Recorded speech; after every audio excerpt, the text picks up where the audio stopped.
Aleluia, bom dia a todos. Graça e paz. Quem está alegre, diga amém. Quem está amém, diga alegre.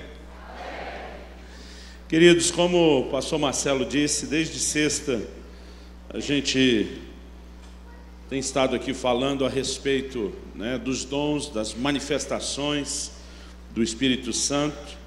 E eu creio que nessa manhã Deus tem reservado algo especial para nós.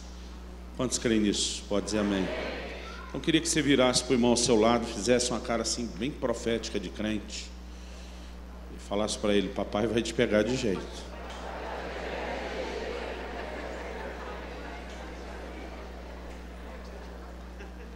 Aleluia. Eu quero que você abra, por favor, a sua Bíblia no livro de Hebreus.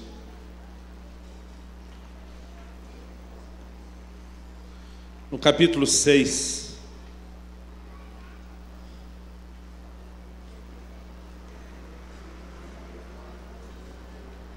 Hebreus capítulo 6. E nós vamos ler a partir do versículo 4.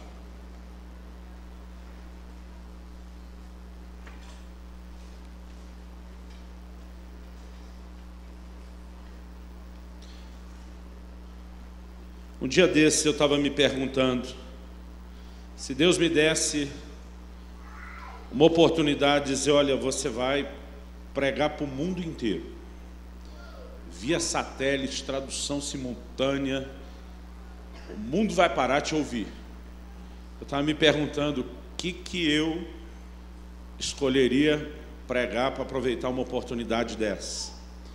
Eu acredito que se tivesse direito assim a uma única mensagem ou a uma última mensagem, eu tenho pensado bastante. Talvez, querido, eu tomaria a decisão de compartilhar aquilo que eu vou compartilhar com vocês aqui agora, porque eu creio que isso no meu espírito tem alcançado assim um patamar de muita importância.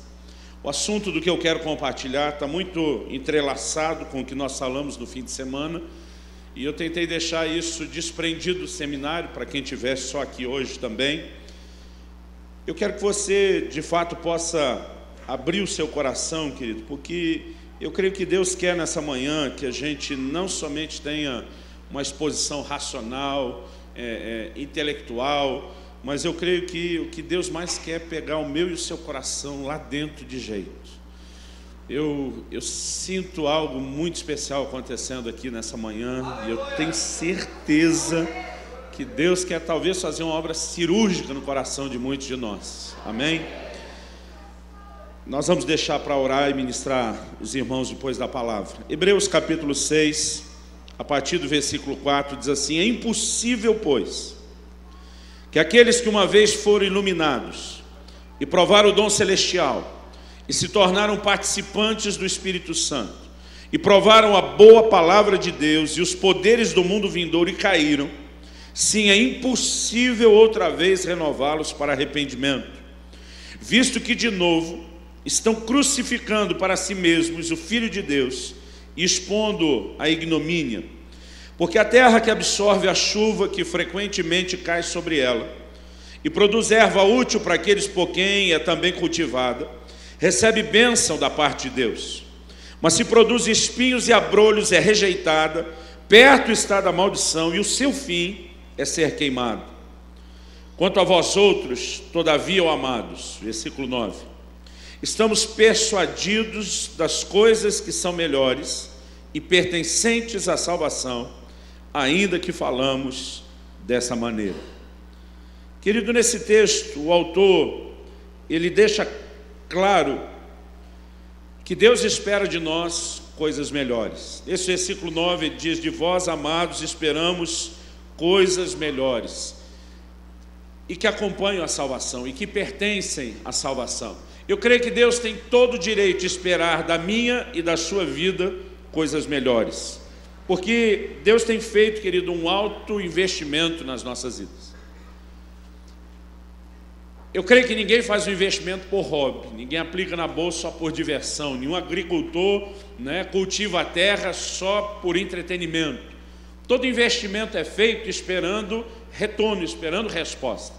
E com Deus, querido, não é diferente. Deus usou essa linguagem nossa para comunicar algo do coração dele. Quando Jesus compara o reino de Deus justamente a uma vinha que foi confiada a um grupo de lavradores, a Bíblia diz que a seu tempo ele veio cobrar os frutos. E porque eles não entregaram os frutos, ele iria tirar deles a vinha e entregar a um outro grupo que a seu tempo desse os frutos. A Bíblia diz que nós precisamos viver de modo digno da vocação com que fomos chamados. Há um investimento que Deus tem feito nas nossas vidas através de Jesus, e Ele espera retorno, querido. Ele espera que eu e você possamos viver uma vida cristã diferenciada, uma vida cristã de frutificação, uma vida que realmente redunde para a honra e glória do Senhor Jesus. Isaías profetizou falando do Senhor, e ele disse: ele verá o fruto do penoso trabalho da sua alma e ficará satisfeito. É direito dele, depois de ter se doado, se entregado por cada um de nós, olhar para cada um de nós com a expectativa de que tudo o que fez valeu a pena. Alguns anos atrás eu estava assistindo um filme. Alguns anos atrás é bondade, a gente vai ficando velho, tinha que dizer há muitos anos atrás. Eu acredito que isso possa ter acontecido em 99. O filme foi produzido em 98. Eu me lembro porque foi por ocasião da comemoração aí do cinquentenário do fim da Segunda Guerra Mundial. E eu não sei quantos chegaram a assistir esse filme, mas ele realmente mexeu comigo. O filme é O Resgate do Soldado Ryan. E eu lembro que alguém falou: pastor, o senhor vai gostar desse filme, é impressionante a realidade com que eles retratam uma cena de guerra logo no início, mas a história, o enredo. E apesar de ter ficado um pouco assustado, né, com aquele barulho, zumbido de bala o tempo todo, numa das cenas de guerra logo no início, eu confesso que o filme mexeu comigo, querido, porque ele gira em torno de um assunto que às vezes a gente percebe na mente de um ímpio produzindo um filme desse, uma compreensão maior do que na mente de muito cristão.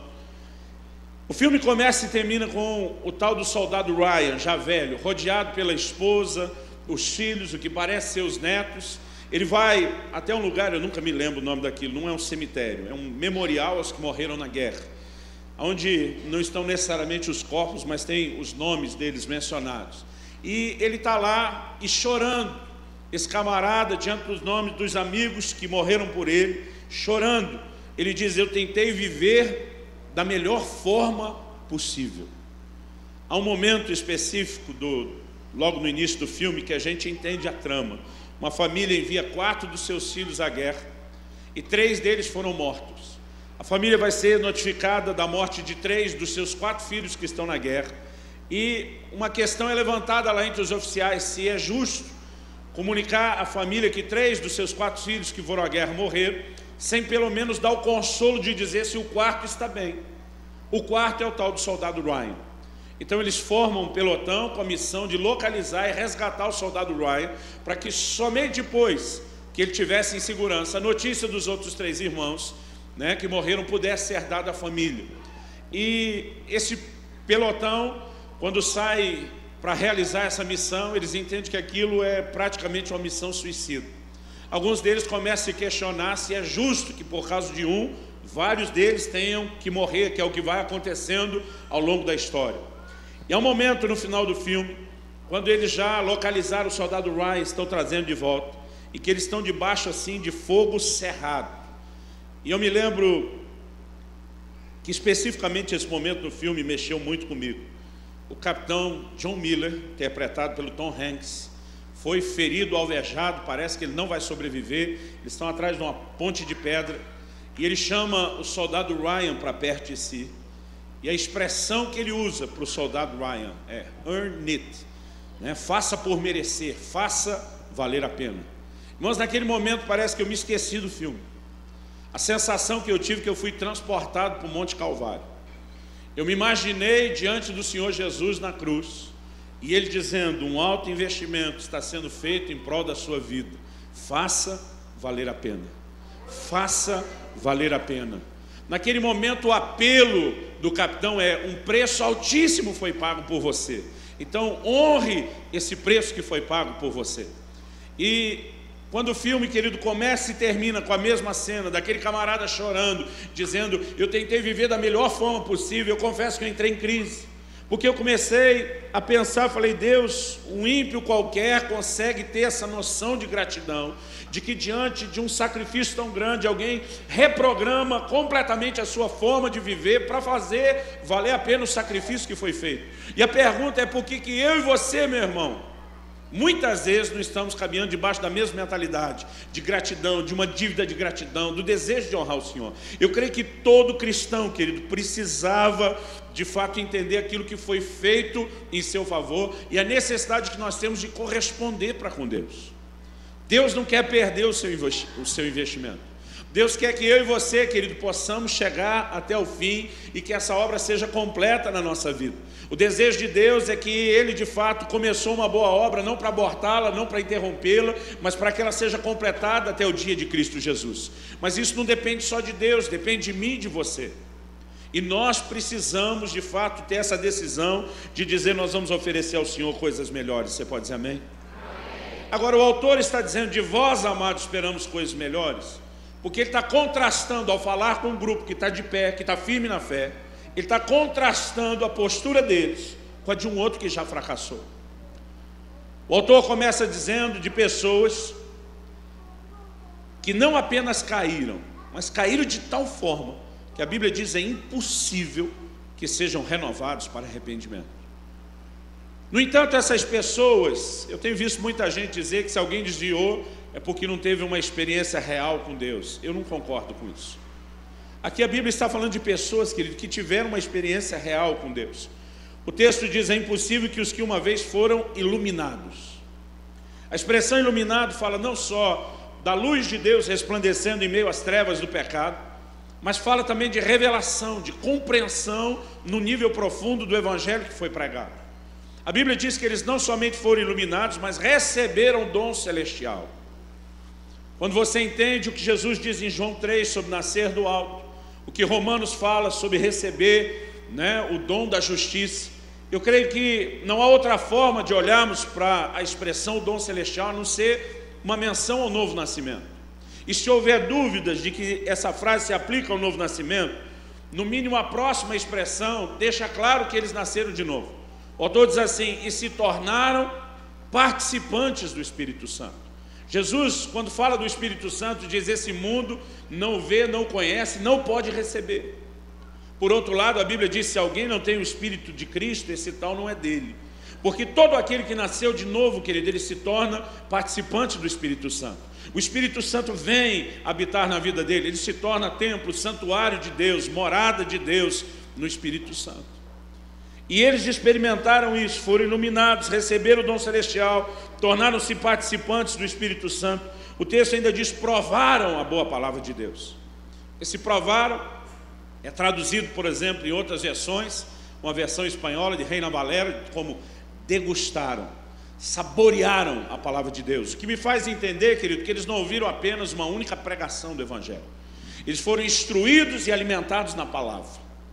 E o texto ainda termina dizendo que eles provaram os poderes do mundo vindouro. Eu olho para a vida desses irmãos e digo, rapaz, essa turma, eles experimentaram o fruto do Espírito, as características desse reino, querido, que nós estamos vivendo de forma antecipada. A Bíblia diz que o reino de Deus não é comida nem bebida, mas justiça, paz, alegria no Espírito Santo. Há características desse reino que nós estamos vivendo de forma antecipada ao manifestar o fruto do Espírito. Mas eles também, por meio de fé e uma vida no Espírito, eu creio que eles viam milagres. Eu creio que eles viam as expressões do poder de Deus. E, querido, eu confesso para você que durante muito tempo, como pastor, tudo que eu queria é que as ovelhas do rebanho tivessem essas 5 características. Eu ficava pensando se cada um deles de fato tiver uma revelação sobre Jesus. Se realmente nasceram de novo, e não só se tornaram religiosos frequentando a igreja. Se eles se tornaram participantes do Espírito Santo, se eles entraram numa dieta aprofundada na palavra, se eles estão vendo o poder de Deus. Eu pensava, meu Deus, isso é tudo que a gente precisa para que esses crentes fiquem firmes e possam chegar até o fim. Porque eu não sei você, querido, eu vivo a minha vida em função de uma frase que eu espero ouvir. É o dia que eu vou atravessar os portais da glória e o Senhor vai me olhar e dizer, servo bom e fiel, entra no gozo do teu Senhor.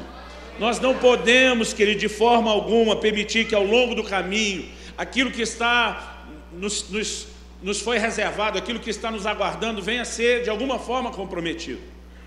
O apóstolo Pedro fala sobre a necessidade de associarmos a nossa fé a determinadas virtudes, e ele diz: e assim vos será amplamente concedida a entrada no reino eterno de nosso Senhor e Salvador Jesus Cristo. Nós precisamos, queridos, chegar ao final dessa carreira, alcançando o propósito dela. Pedro diz: para que alcanceis o fim da vossa fé, a salvação das vossas almas. O objetivo final da nossa fé, querido, é muito mais do que apenas ter visto Deus resolver algum tipo de problema nessa terra. É nós passarmos a eternidade com o Senhor. É nós vivemos para sempre com Ele. Você pode dizer amém? No entanto, querido, como pastor, eu não posso negar a preocupação que eu tenho de ver muita gente que ao longo do caminho aborta o processo. Paulo fala de alguns que naufragaram na fé. Esse é um exemplo muito forte. A pessoa pega o navio para chegar ao outro lado, ao porto, ao seu destino, não para que o navio afunde no meio do caminho. E alguns na fé, em matérias de fé, naufragaram, pereceram antes de alcançar o seu lugar e o seu destino. Esse não é o plano nem o desejo de Deus, querido, para nenhum de nós. Deus quer que eu e você possamos alcançar aquele objetivo final. Deus quer que nenhum de nós se perca, naufrague, aborte o processo. Ele quer que cada um de nós cruze aqueles portais da glória. E como pastor, querido, a minha preocupação é que a gente não só tenha evangelizado as pessoas, mas ajude esses irmãos a permanecerem firmes até o fim, a permanecerem firmes na fé, a viverem uma vida de devoção, de fidelidade ao Senhor, uma vida que o honre, uma vida onde de fato garantam que o processo vai se completar e não se abortar. Porque há pessoas, querido, que infelizmente estão abortando o processo. E o texto fala de gente que caiu. Irmãos, esse texto de Hebreus não está falando de um desviado qualquer, como eu e você conhecemos muito deles. Há estatísticas que dizem que hoje nós somos em torno de 40 milhões de evangélicos na nação. E há estatísticas que dizem que para cada um crente firme, tem um desviado do lado de fora. Eu não sei você, mas o número de 40 milhões de desviados, ele me aterroriza. Porque o plano e o propósito de Deus, querido, não é apenas que a gente pregue o evangelho, não é apenas que um dia essas pessoas façam uma decisão por Jesus, mas é que, além disso, elas permaneçam firmes até o fim. Agora, se gente com uma experiência como essa, querido, chegou ao ponto de comprometer a sua carreira, nós precisamos, querido, viver num certo estado de alerta. Porque não dá para negar, querido, que é possível alguém atravessar uma linha sem volta. Em Isaías 55:6, a Bíblia diz: buscai ao Senhor enquanto se pode achar, invocai-o enquanto Ele está perto. É evidente que haverá um momento, querido, que Ele não vai mais estar perto ou não vai poder ser achado. Outro dia alguém me disse: pastor, isso não é quando morrer? Eu falei: então a Bíblia devia dizer buscar o Senhor enquanto vivo. É óbvio que depois de morrer não tem mais chance. Talvez eu e você consigamos nesse momento lembrar de alguém que desviou. Talvez essa pessoa foi vencida por uma determinada paixão da carne, do pecado, e depois envergonhada, não teve coragem de encarar Deus ou mesmo os irmãos, que às vezes são muito mais implacáveis no perdão do que Deus. Talvez você conheça alguém que teve, já que a gente acredita que o crente não briga, teve um exagero de comunhão com o outro, um excesso de comunhão. E de repente, aquela coisa machucou, feriu o coração, e a pessoa foi se afastando, e à medida que foi se afastando, foi se esfriando, e acabou se distanciando de Deus e da igreja. Eu e você, querido, conhecemos muita gente boa, que hoje não está firme na fé, mas que não acordou uma certa manhã querendo declarar inimizade a Deus. Se deixaram ser vencidos por um processo que nós acreditamos, querido, pode ser revertido. Você pode dizer amém? Lucas capítulo 15, para mim é o capítulo do desviado na Bíblia. Fala tanto da ovelha perdida, da moeda perdida, do filho perdido. Em todos os casos, querido, houve restauração, houve volta e houve festa no céu. E eu não creio que ele, de forma alguma, que porque alguém se desviou, ele comprometeu o plano ou o propósito de Deus de forma integral na sua vida. A Bíblia diz: se alguém se afastar e um de nós o converter ao Senhor, o converter de volta à verdade, a Bíblia fala de como Deus vai cobrir uma multidão de pecados, a restauração para o desviado.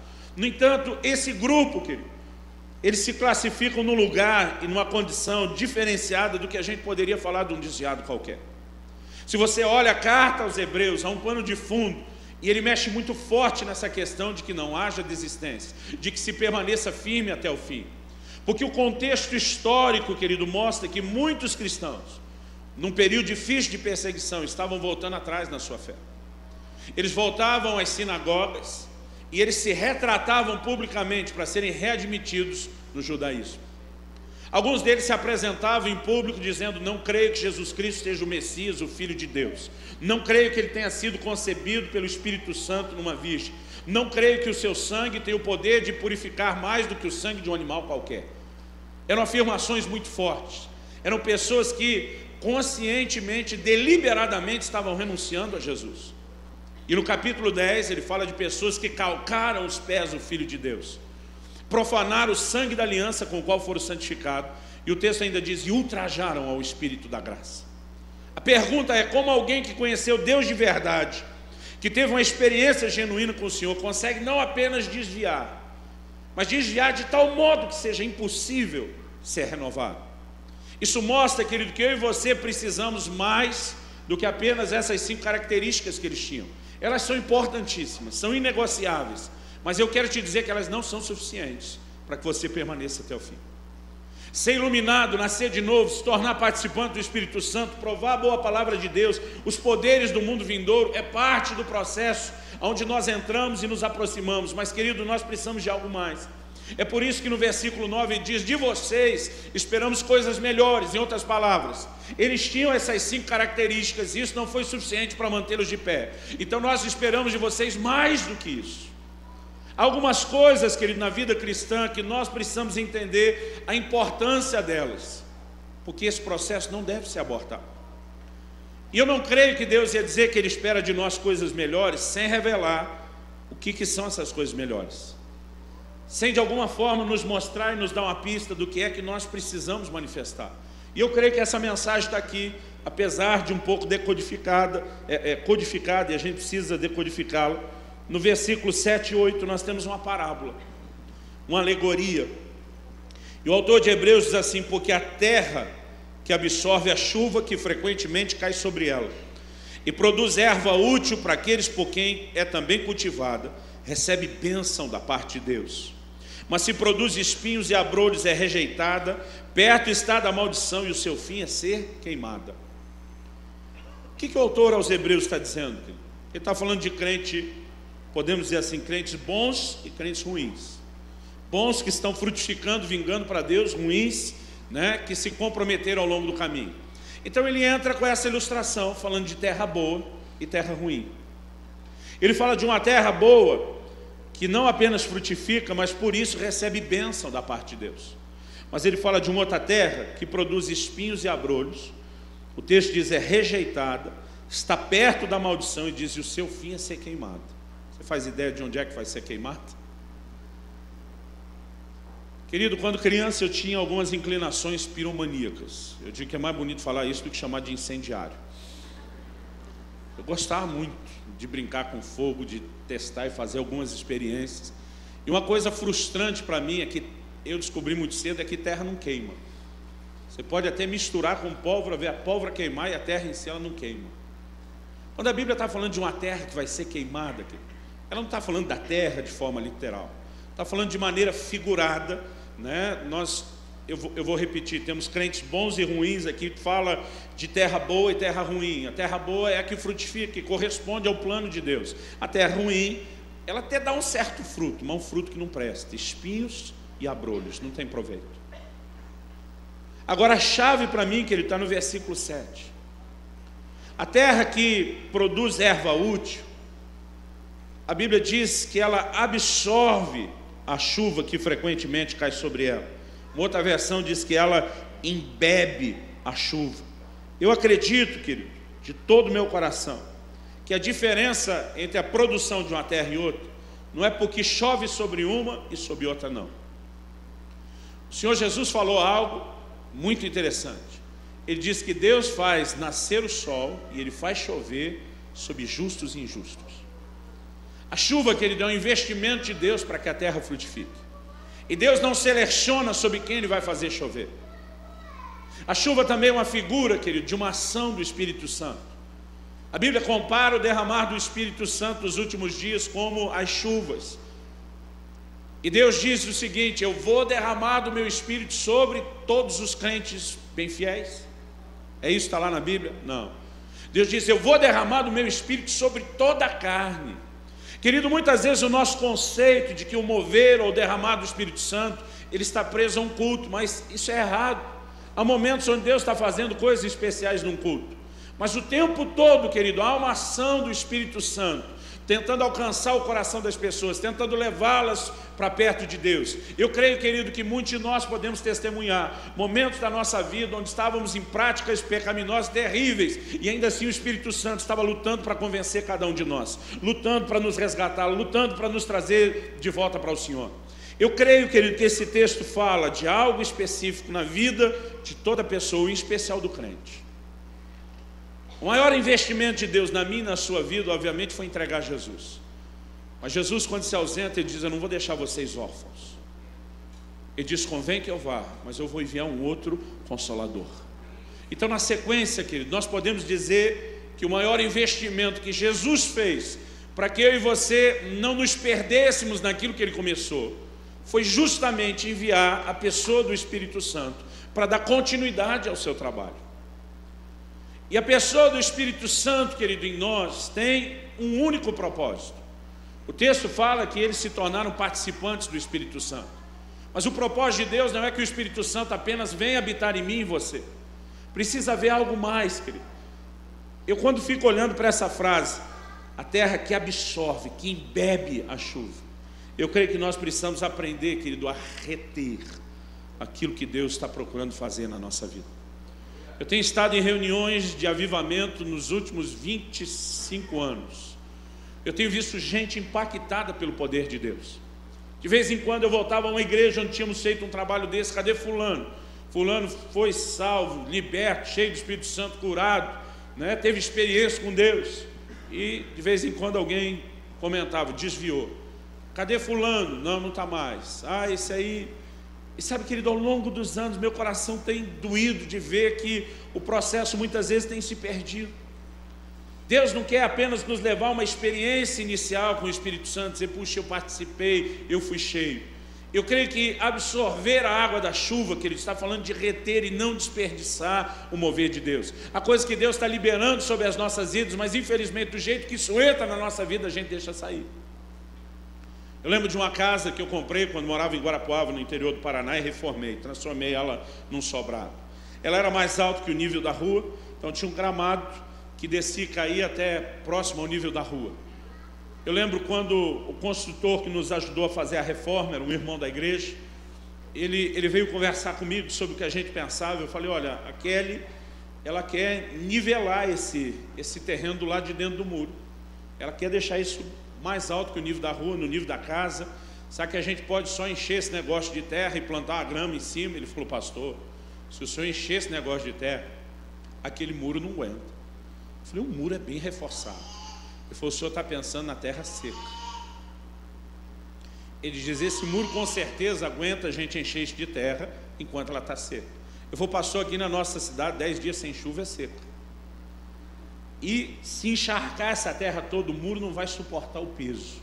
Então ele disse: se o senhor quer nivelar, nós temos que ter uma certa jogada. Ele falou: eu te aconselho a não se desfazer de todo o entulho aqui da reforma e jogar isso tudo lá embaixo. Depois nós vamos colocar um outro tipo de pedra menor, para depois colocar uma última camada de terra. Ele diz: nós vamos fazer de uma forma que a terra não consiga segurar a água. A gente abre os canos lá embaixo de saída.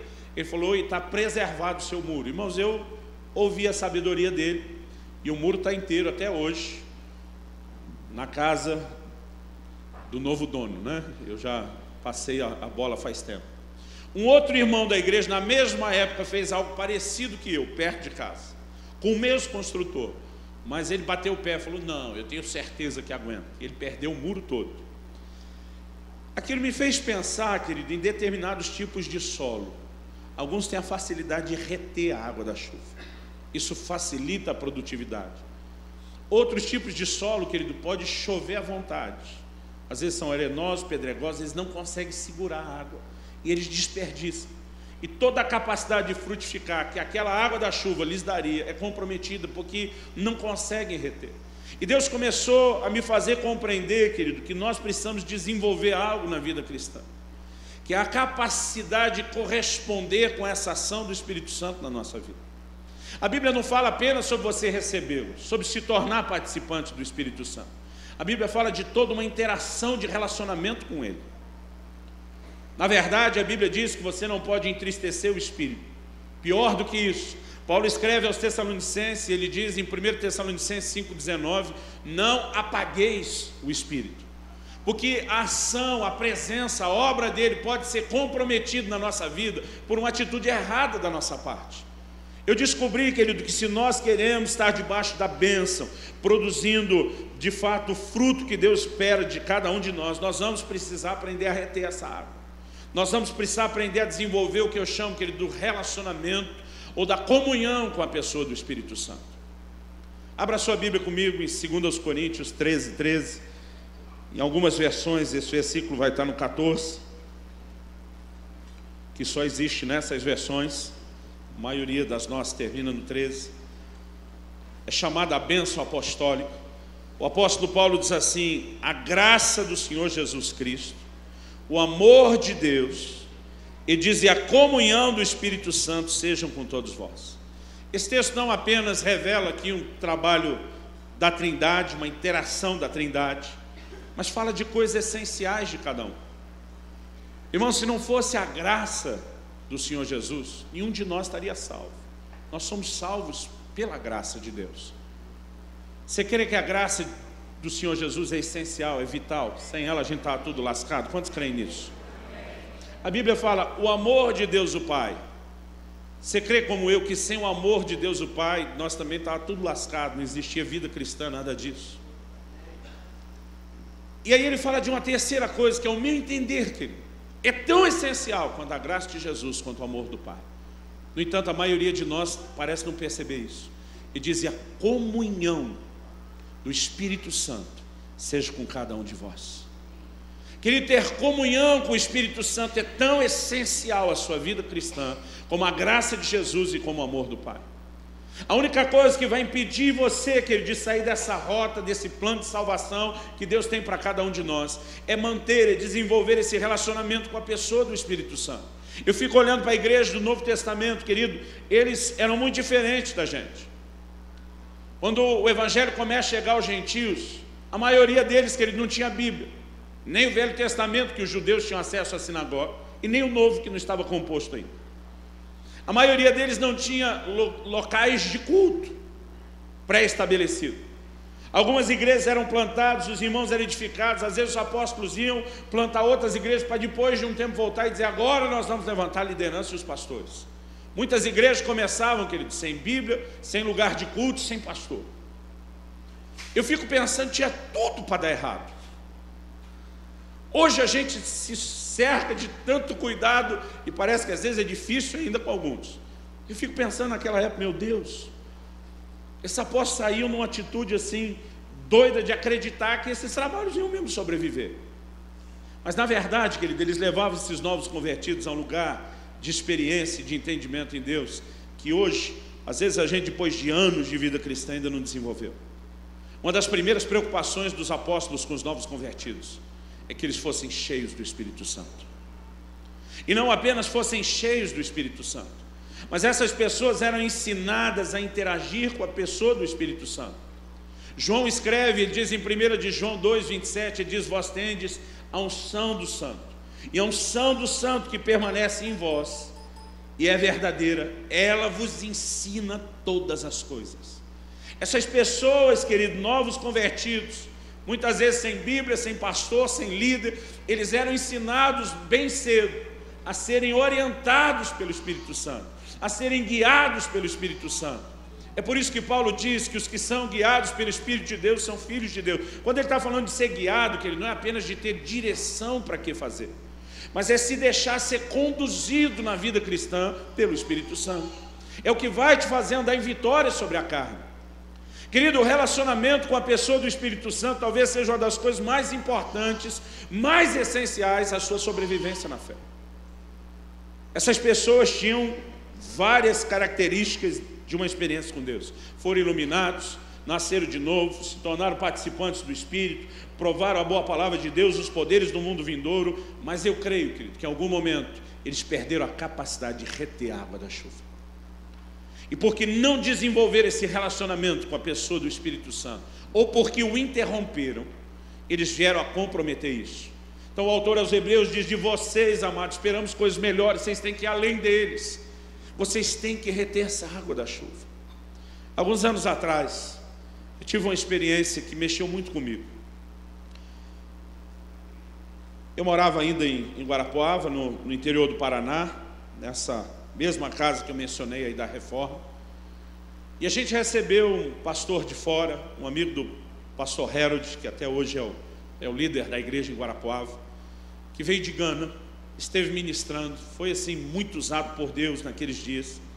Eu estava vivendo um momento onde eu entendia que eu precisava tomar algumas decisões e estabelecer algumas redefinições do ministério.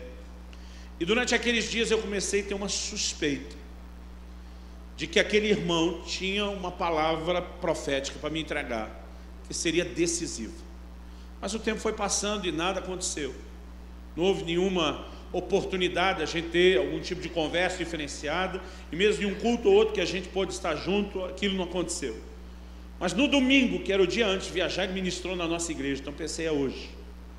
Mas não rolou, mas dentro de mim aquela certeza de que eu precisava ter uma conversa com ele.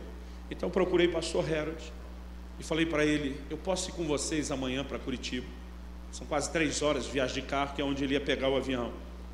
E o Harold falou: Luciano, eu obviamente vou dirigir como anfitrião dele, como amigo de infância. Tem ele, a esposa, um outro pastor, aquele monte de mala. O Harold olhou para mim gentilmente e falou assim: o irmão não é pequeno. Um jeito muito gentil dele me chamar de espaçoso. Ele falou assim: para ir no mesmo carro vai complicar, mas se você quiser ir com o seu carro. Eu falei: não, Harold, só para viajar 3 horas e despedir lá, eu despeço aqui. O que eu queria era as 3 horas de conversa da viagem. Ele falou: infelizmente não vai dar. Eu falei: amém. Fui para casa, pensei: Deus, tudo bem que eu sou meio teimoso, mas eu acho que esse negócio é seu. Eu acho que você me quer lá dentro daquele carro. Então, se você realmente me quiser lá dentro daquele carro, dá um jeito, porque eu não vou nem insistir, eu não vou forçar nada, está na sua mão. Fui dormir. Na segunda-feira, acordo bem cedo com o telefone tocando, vou atender. O Harold do outro lado da linha. E ele me diz o seguinte: não consegui dormir a noite inteira, não preguei o olho, não tenho a menor condição de dirigir. Será que você poderia levar fulano para o aeroporto? Eu falei: tem que ver aí as coisas na agenda agora. Se você não puder, eu chamo. Não, eu levo. Eu desliguei o telefone, agradeci a Deus. Só que antes de desligar o telefone, ele me disse: só certifique que você está com os seus documentos. Venha pegar o carro aqui, abastecer, calibrar os pneus, ficar tudo pronto antes. Porque ele falou: ele vai sair na última hora e você não pode atrasar. Ele diz: presta atenção, pegue os documentos já. Se você esquecer isso, os guarde, parar no caminho, comprometer esse voo internacional, vai bagunçar. Eu: sim, senhor. Aí, irmãos, revirei a casa inteira, não acho minha carteira. Eu não sei como as coisas são aqui em São Paulo, mas lá no Paraná, a gente, quando não acha as coisas, pede ajuda para a mulher. Elas acham qualquer coisa. Aliás, tem hora que eu acho que elas têm até algum golpe. Às vezes eu digo à minha esposa: né, onde é que está essa tesoura? Está na segunda gaveta. Eu abro, olho, não está. Ela vem, está aí. Eu digo: você jogou agora. Então, como elas são melhores nisso, acordei minha esposa e falei: amor, o Harold pediu para eu levar fulano, né? E ela: conseguiu, eu queria. Eu falei: graças a Deus. Mas ele pediu para eu certificar que eu estou com os documentos. Eu não acho a carteira, eu revirei a casa. Eu preciso dos seus olhos. Ela levantou, revirou a casa comigo. Ela olhou para mim e falou: sua carteira não está aqui. Aí eu pensei, falei: meu Deus, eu lembro que eu peguei a carteira, uma carteira grande de couro. A gente chama de capanga isso lá no sul. Eu fico tentando entender por que esse nome até hoje. Então assim, era uma coisa, não era tão difícil de achar e localizar. E eu falei: eu lembro que eu peguei antes de ir para o culto. Então eu fui até a igreja. Olhei embaixo do banco, onde eu estava sentado, meu gabinete, nada. Pensei: onde que nós estamos depois do culto? Jantar na casa do irmão fulano de tal. Fui lá acordar o irmão, né? E falei: cara, eu tenho que fazer uma viagem, não posso perder. Eu acho que eu deixei a carteira. Reviramos a casa dele, nada da carteira. O irmão começou a me dar uma agonia. Eu pensei, será que tem outro pastor da equipe orando para levar o carro? O negócio está passando de um por um. E eu comecei a dizer, Deus, eu não faço a menor questão da viagem. Eu acreditei que o Senhor tinha um momento específico, uma palavra. Então, se o Senhor estiver nisso, me ajuda a achar essa carteira. Falei, Deus, me mostra onde está essa carteira. E eu comecei a orar, me mostra assim, me ajuda a lembrar, me dá uma ideia. Eu não esperava que fosse acontecer o que aconteceu. E de repente, querido, passou assim como fosse um filme, uma tela de cinema na minha frente, estrelando eu mesmo. A cena era eu na porta de casa. Naquele domingo tinha chovido muito, eu nunca vi uma chuva como aquela. Eu tinha deixado o carro na rua em vez na garagem, e estava uma enxurrada muito grande, muito grande. Então eu precisava pegar o carro, dar a volta, colocá-lo na garagem para conseguir pegar a Kelly e as crianças. Na época só tinha o Israel, a Alissa ainda não tinha nascido. E eu estou ali medindo o quanto eu tenho que correr, era uma escada em S que descia para a rua, eu calculando o pique que eu tinha que dar para conseguir pular a enxurrada, que era muito grande. Se pisasse nela, irmão, não era só o sapato, ia molhar pelo menos a metade da canela, né? Daí para mais. Então eu me vejo ali calculando. Na visão, quando eu estou enxergando isso, como quem olha da rua, eu estou com um sobretudo, era uma noite fria, e eu tinha colocado a carteira no bolso de fora do sobretudo. Apesar da carteira ser enorme, o bolso também era grande, então estava assim, metade para dentro, metade para fora.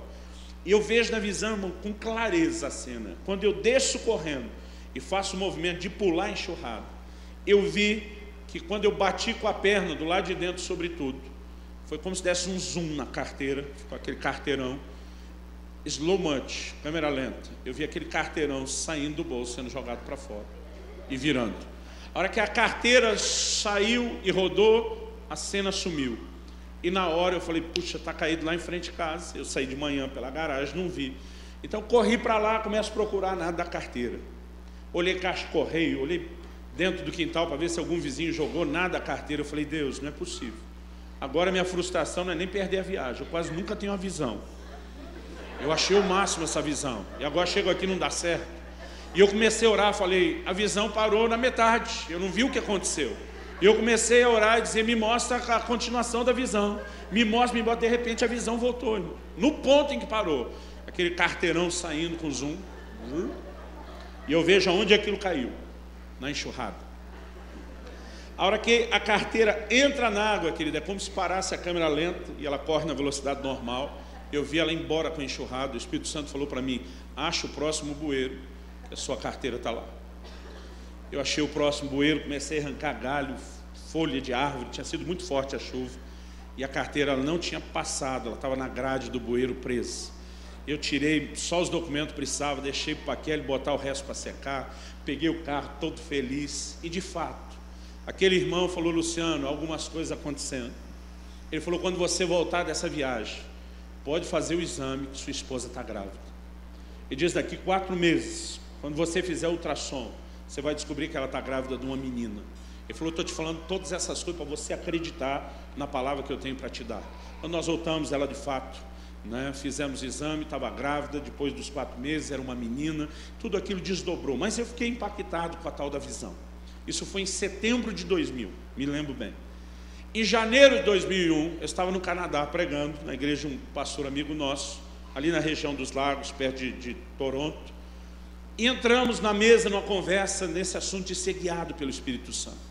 Eu todo metido, joguei na mesa minha experiência fresquinha. Falei, olha o que me aconteceu esses dias e contei. E a turma assim ficou impressionada. Mas eu lembro que esse pastor, meu amigo, falou, cara, muito boa essa experiência. Eu falei para ele, mas eu já vi uma melhor. Eu falei, por que sempre tem alguém querendo ganhar da gente? Aí falou, não, ouça a experiência, me diga você se é melhor ou não. Ele me perguntou, você conhece pastor fulano de tal, um da velha guarda, da vanguarda do avivamento? Falei, sim. Foi, esse cara ajudou muito minha família a entrar em Deus, nas coisas do Espírito. Um dia encontrei ele, falei, pastor, o senhor viaja o mundo inteiro. Quando estiver no Canadá, me visite, dê um cartão. Ele falou, 3 meses depois, ele me liga. Ele falou, eu fiz aquilo mais por educação do que imaginando que ia acontecer tão rápido. Ele me liga e diz, Frank, estou aqui no Canadá, vou pregar numa igreja próximo de você no domingo pela manhã, gostaria que você fosse me ouvir. À noite eu tenho que pregar em Toronto. Como eu sei que você já morou lá e conhece, minha sugestão é que você me leve para almoçar e depois me leve para Toronto e eu já dispenso os irmãos. Ele falou, fui no culto, Peguei o endereço com os irmãos, já tinha morado em Toronto, eles me deram mais ou menos a coordenada, pensei, é fácil. Ele falou, 1 hora de viagem, o culto era às 6, nós saímos às 4. Às 5 já estava em Toronto. Ele falou, começo a procurar endereço, não acho. Pergunto para um, me manda para um lugar, não é. Pergunto para outro, me manda para outro, não é. Pergunto ainda, me manda. Ele falou, cara, o tempo foi passando e eu não consegui achar aquele endereço. Até que deu 6 horas, que era o horário do culto. Ele falou, quando deu 6 horas, o pastor fulano disse, encosta. Eu falei, eu pensei, agora vai vir uma bronca do estilo da velha guarda. Mas ele falou, Luciano, ele nem falou comigo. Ele na hora só fez uma oração e disse, Deus, você não me trouxe nesse país para eu ficar perdido. O único que não me quer nesse culto é o diabo. Eu sei que você me quer lá. E ele falou, Luciano, ele fez uma oração simples, disse assim, Espírito Santo, você conhece essa cidade melhor do que o homem que a planejou. Me guia agora até essa igreja, que nós não temos mais tempo de procurar. Ele me diz, Luciano, nem se o caminho tivesse sinalizado. O homem malemar sabia falar bom dia, boa tarde, boa noite em inglês. Ele falou, nem se tivesse sinalizado ele ia achar. Mas ele vira para mim, desliga o carro, segue adiante, primeira direita, vira tal à esquerda, meio balão. Ele falou, de 10 a 15 minutos, nós paramos na frente de um prédio, sem placa, sem movimento. E ele me disse, pode perguntar que é aqui. Ele falou, a primeira coisa que eu pensei foi, o velhinho surtou.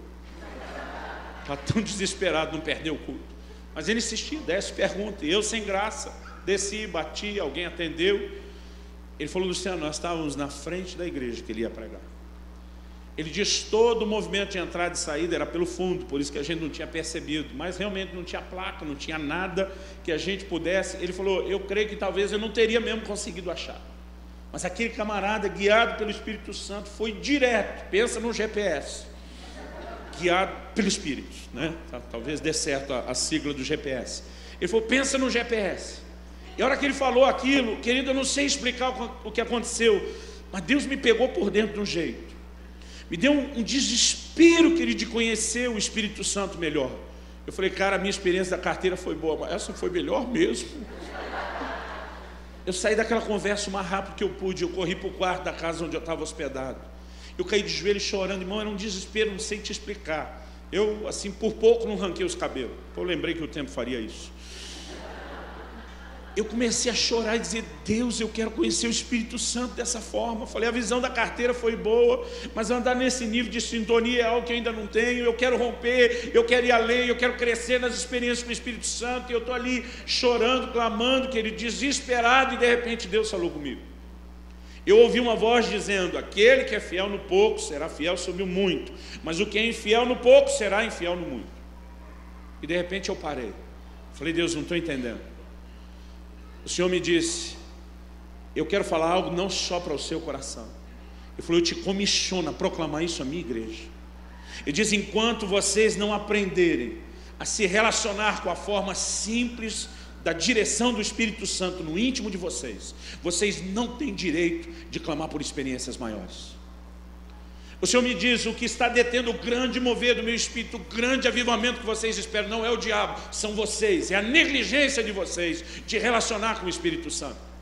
Ele diz, a maioria quer clamar por visão, por alguma experiência extraordinária, mas no dia a dia, aquelas manifestações simples do meu espírito, vocês desprezam. Irmão, aquilo entrou como uma espada dentro de mim, me rasgou inteiro. Porque o que nós temos ensinado nesses dias, querido, é que o Espírito Santo, ele age de uma forma simples, testemunhando no íntimo.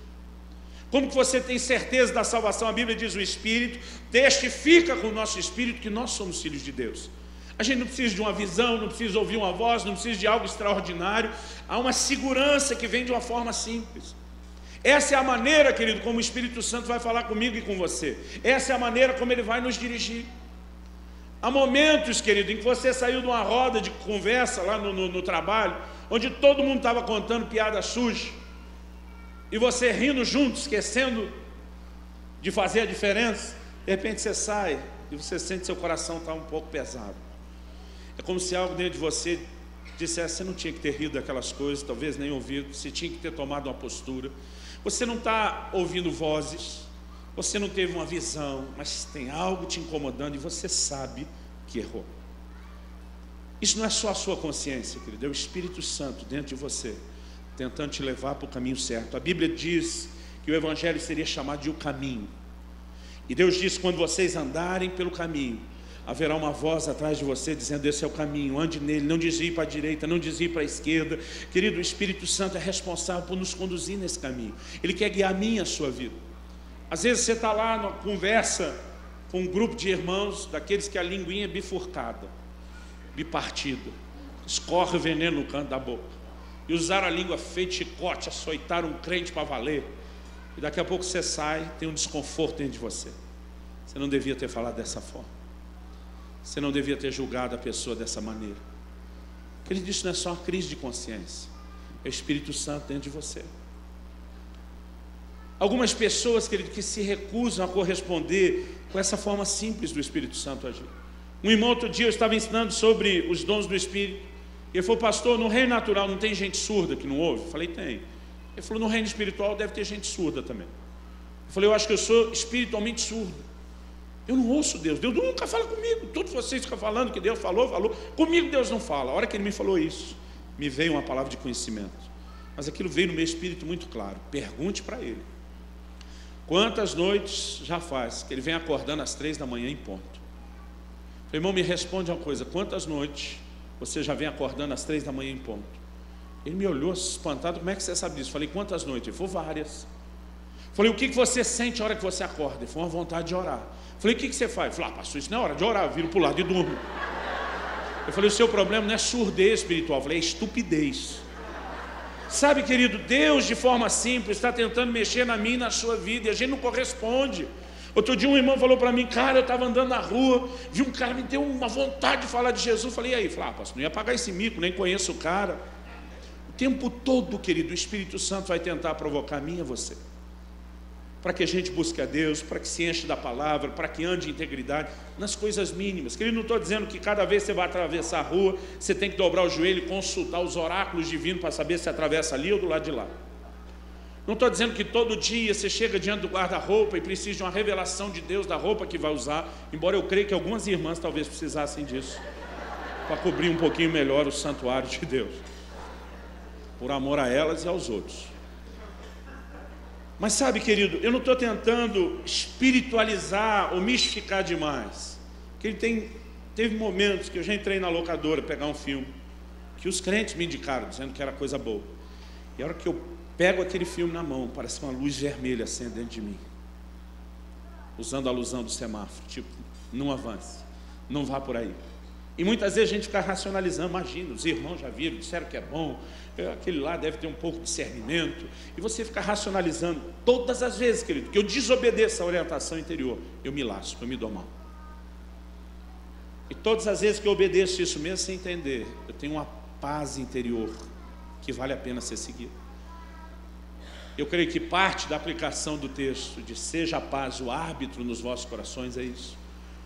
Sabe, querido, a coisa que Deus quer fazer na minha e na sua vida, e nós precisamos ter a simplicidade de aprender a seguir o Espírito Santo. O Espírito Santo não é uma coisa, o Espírito Santo não é uma energia, o Espírito Santo não é uma força, ele é uma pessoa vivendo em você. E ele veio, querido, habitar em você querendo relacionamento. É por isso que Paulo escreve aos Efésios e diz: não entristeçais o Espírito Santo de Deus. Sabe, querido, às vezes nós estamos querendo só o poder, e eu creio que nós precisamos do poder, é a promessa de Deus, foi ideia dele, não nossa, nós não vamos jogar isso fora. Mas mais do que o poder, nós precisamos aprender a desejar a pessoa do Espírito Santo.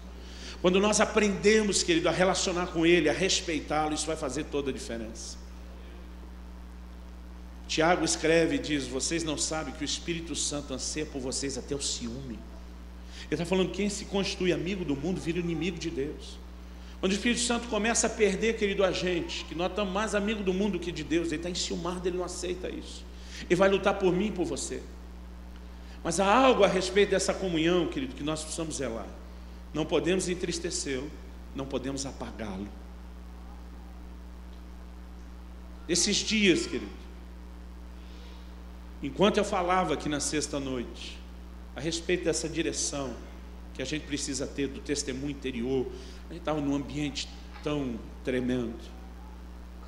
Eu senti o Espírito Santo me censurando, dizendo: você está falando bem a respeito de seguir esse testemunho interior, mas você sabe que você saiu com o coração meio errado da sua casa hoje, e você não fez muita questão de consertar. Sabe, querido, eu queria dizer para você que desde 2001, que foi quando Deus começou a falar mais forte sobre essas coisas comigo, que eu nunca mais entristeci o Espírito Santo. Mas nesse fim de semana eu já dei umas 2 bancadas boas com ele. Eu não estou tentando fazer você hoje fazer um juramento.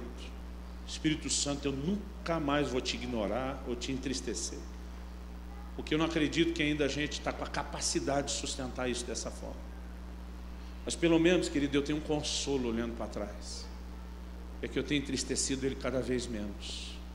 Eu tenho conseguido crescer. Eu tenho entendido a importância de que quando fazemos isso, nós precisamos consertar as coisas com ele. O nosso maior tesouro, o nosso maior patrimônio, o maior legado que Jesus nos deixou depois de começar essa obra, foi a pessoa do Espírito Santo em nós.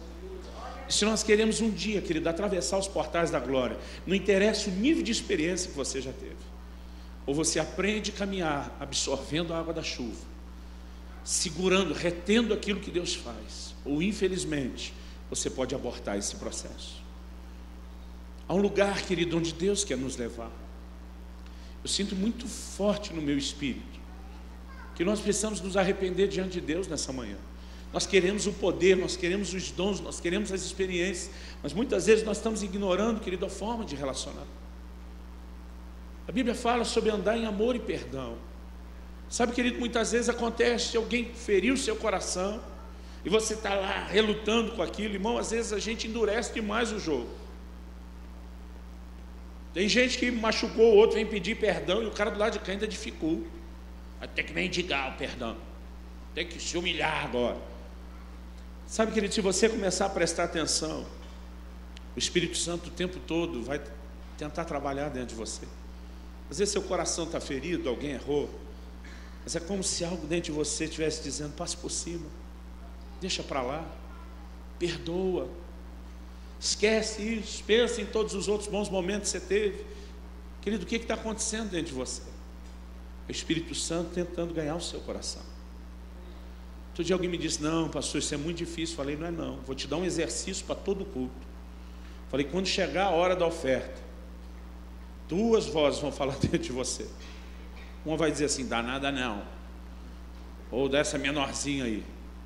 A outra vai dizer: faz sim, faz o seu melhor. Falei para esse irmão, falei: a menos que você seja um esquizofrênico sofrendo de dupla personalidade, o que não é o seu caso. Falei: é fácil entender o que está acontecendo. Falei: a voz avarenta, você já sabe de quem é. Falei: é sua. Quem que é esse outro impulso dentro de você? Esse é o Espírito Santo. Querido, em pequenas coisas, em coisas simples, ele vai tentar nos guiar no dia a dia da nossa vida e da nossa caminhada com Deus. E se nós formos sensíveis, e se nós correspondermos, porque o problema, querido, é a advertência do livro de Hebreus: se hoje ouvides a voz do Espírito, não endureça o coração. Pensa numa coisa triste e trágica. É quando um crente começa a se encher de razão, começa a fechar o coração, a ponto de já não mais se permitir ser guiado pelo Espírito em questões simples. E com isso nós comprometemos, querido, não só as experiências dos dons, do poder, nós comprometemos o próprio relacionamento. Podemos comprometer e abortar o nosso destino. Eu sinto Deus falando no meu coração desde que eu cheguei aqui. Ele diz: antes de orar por cura física, me deixa sarar os relacionamentos. E eu gostaria que a gente pudesse ter um tempo com Deus agora. Não me importa como você prefere fazer isso, sentado, de pé, de joelho, aonde for. Se eu pudesse ter alguém da música aqui, eu agradeceria. Mas eu quero te desafiar, querido, a olhar para dentro do seu próprio coração. Eu creio que alguns hoje vão ser tocados por Deus com um sentimento de saudade. Pelo menos é isso que eu estou sentindo agora. Parece uma saudade da pessoa dele, do Espírito Santo. Eu creio que é por isso, quando a Bíblia fala a respeito daqueles que abandonaram o primeiro amor, o Senhor diz: lembra de onde caíste. A lembrança de algumas coisas que nós já tivemos, que Ele tem um poder extraordinário sobre nós. Eu me lembro de um dia que eu entrei, já casado, com um filho, no quarto da casa dos meus pais, onde eu, como solteiro, vivia. Eu entrei no quarto só para pegar uma bolsa que tinha talvez a fralda, alguma coisa dos meus filhos. No momento que eu entrei e eu bati o olho naquele quarto, eu não sei te explicar o que aconteceu, mas lembranças assaltaram a minha mente assim com muita força. Eu olhava para um canto e dizia: era ali que eu passava horas, todos os dias, de joelho diante dele. Era aqui, nesse tapete, que eu me prostrava. Aquele canto ali eu reguei tanto com lágrimas. Eu me estendia naquela cama, às vezes de costa, com os braços erguidos, quando eu queria gastar tempo adorando a Deus. E a lembrança daqueles momentos, ela me trouxe tanta saudade daquele tempo de comunhão. Eu creio que Deus, querido, quer resgatar no meu e no seu coração a lembrança de momentos onde, de forma mais sensível, a gente já correspondeu mais com o Espírito Santo, onde a gente não racionalizava tanto, onde se Ele nos movia a evangelizar, a gente dizia: eu vou fazer. Se Ele nos movia a orar, a gente dizia: eu vou fazer. Se movia a ofertar, a gente obedecia. Porque andar em obediência, querido, é esse nível de relacionamento que não só vai nos promover em relação às experiências, mas vai garantir que eu e você completemos essa obra. Eu sinto nessa manhã, querido, que mais do que todas as manifestações de poder, de unção, das experiências dos dons, eu sinto o quanto eu preciso dele de uma forma tão desesperada. E eu quero te desafiar, querido, a orar.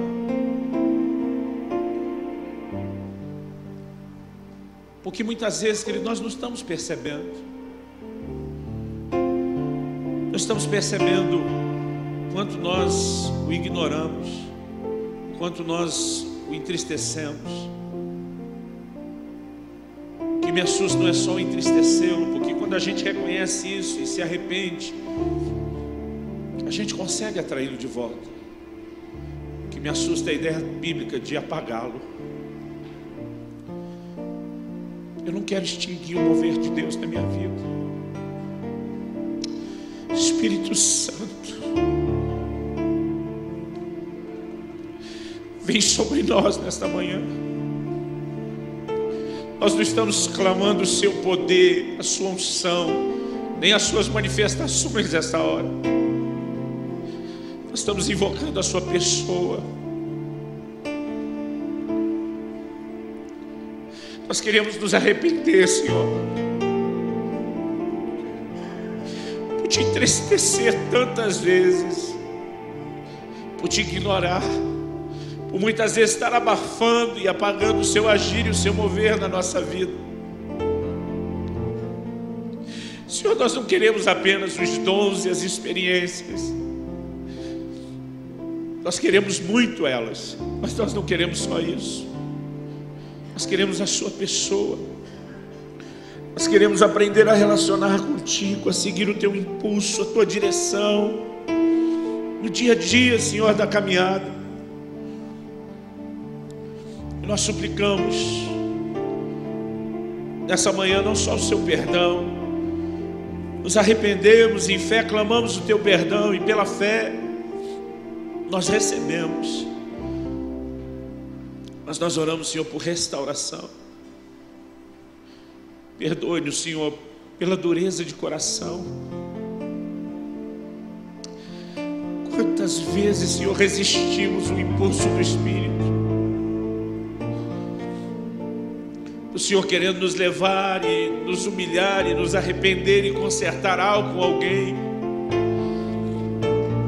E às vezes a gente se enche tanto de razão. Quantas vezes deixamos, Senhor, que as coisas desse mundo exerçam tanto fascínio sobre a gente, e deixamos de demonstrar sequer uma paixão parecida por Ti e pelas Tuas coisas.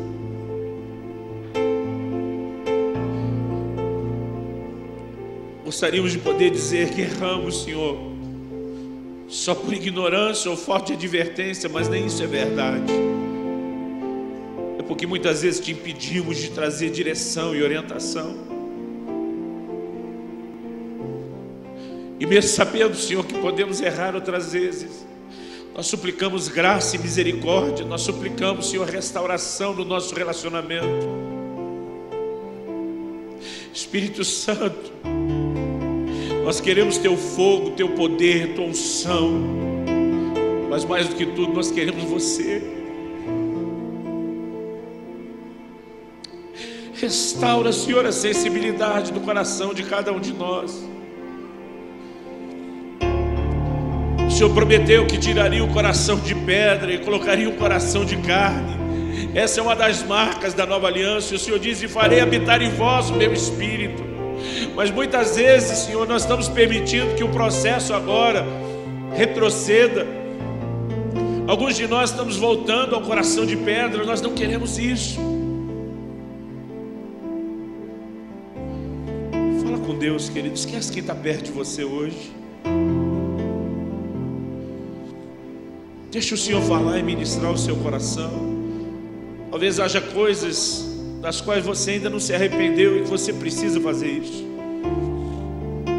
Talvez haja só o desejo de clamar por Ele e dizer: eu quero intensificar isso. Eu creio que nenhum de nós acorda uma manhã pensando: o que eu vou fazer para afastar ou entristecer o Espírito Santo? Nenhum de nós necessariamente planejou isso. Eu fico pensando como eu amo minha mulher, meus filhos. São as pessoas que eu mais amo nessa terra. Mas mesmo amando eles, muitas vezes eu tenho ferido o coração deles. Quando ferimos o Espírito Santo, não é porque deixamos de amá-lo, mas porque de alguma forma a gente se distraiu, se desapercebeu. E essa é uma hora de conserto.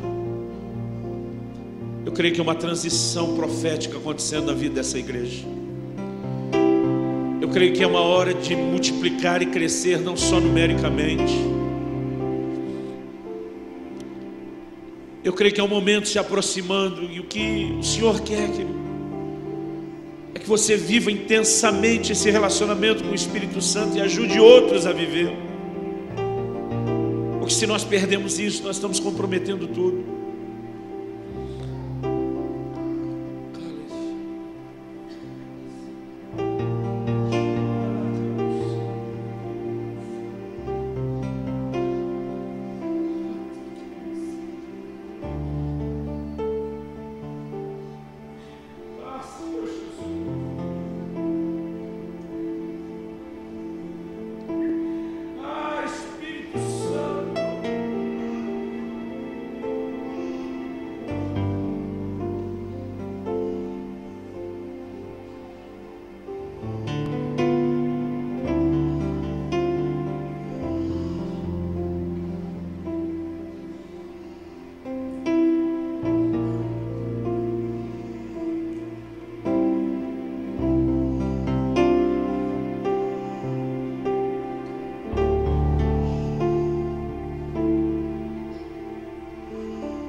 Fala com Deus, querido. Não deixa nada te desviar desse momento agora. Esquece quem está perto de você. Derrama seu coração diante dele. Talvez você sinta apenas o desejo de chorar diante dele. Chora. Talvez o Espírito Santo comece a te visitar e você queira orar no Espírito em outras línguas. Tenha liberdade para isso. Talvez você apenas queira permanecer em silêncio diante dele, processando o que está acontecendo dentro de você. Aproveite esse momento. Gostaria, se possível, que toda a equipe e o Ministério de Louvor viesse à frente.